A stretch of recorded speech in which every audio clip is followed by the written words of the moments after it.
বাবরি মসজিদ, বাবরি মসজিদ, বাবরি মসজিদ, বাবরি মসজিদ। হিন্দু মুসলমান একই দোকানে চা খেত। মুসলমান হিন্দু দোকানে যায় না, হিন্দু মুসলমানের দোকানে যায় না। বাবরি মসজিদ, বাবরি মসজিদ, বাবরি মসজিদ। বিচার মানে হবে, বিচার আগে করো। বাবরি মসজিদ ভেঙেছে কেন? বিচার করলে করো। আরো ভারতের 125 কোটি মানুষের চোখের সাক্ষী বাবরি মসজিদ ছিল ছিল ছিল। বিচারটা তারকে করবে। রাম মন্দির না বাবরি মসজিদ, বিচারটা পরে হবে। আজকে 1 লাখের মতন মানুষ গরুটা গাড়ি করে নিয়ে যাচ্ছে, তাকে রাস্তায় ফেলে হত্যা করে দেওয়া হলো। রাজস্থানের মুখ্যমন্ত্রীর জবাব শুনলে নিজেকে লজ্জা লাগে, নিজেকে লজ্জা লাগে। আজকে জুনায়েদের মতন মানুষ, হাফেজ জুনায়েদ ঈদের শপিং করে টানা করে ফিরছে, তাকে ফেলে কুকুরের মতন হত্যা করেছে। তাদের কোনো বিচার আজ নাই, তাদের কোনো বিচার না। শুধু মুসলমান মার খাইয়ে আমার হিন্দু ভাইগুলো মার খাচ্ছে, দলিত গুলোকে মারা হচ্ছে, আদিবাসীদের মারা হচ্ছে, পিছিয়ে পড়া মানুষদের মারা হচ্ছে, সংখ্যালঘু যারা ভারতে আছে তাদের মারা হচ্ছে। শুধু মুসলমান মার খাই না। ভাবতে তো আমাকে লজ্জা লাগে। ও কমিশন এসে পকেট ভরছে না, লজ্জা লাগে না, শরম লাগে না?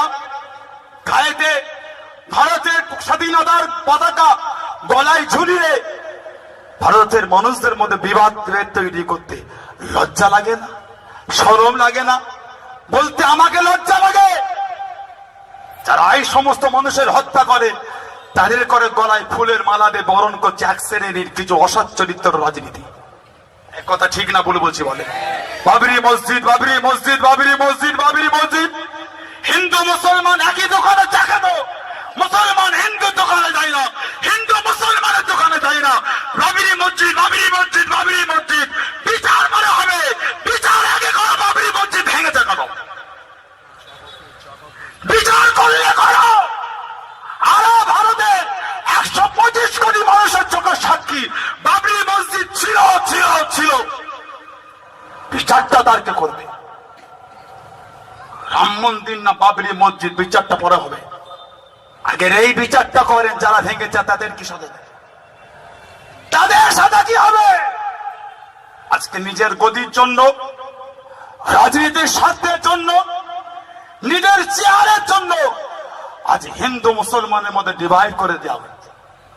বলতে সানাউল্লাহ সিদ্দিকীকে লজ্জা লাগে। শিক্ষিত ভাই রেখেদের সমাজ, প্রশাসনের ভাইয়েরা আছেন, আইবি ডিপার্টমেন্ট আছেন, মিডিয়া ডিপার্টমেন্ট আছেন। জানেন আসিফার মতন আমার একটা ছোট্ট বোনকে কাশ্মীরের মন্দিরে নিয়ে গিয়ে ধর্ষণ করেছে।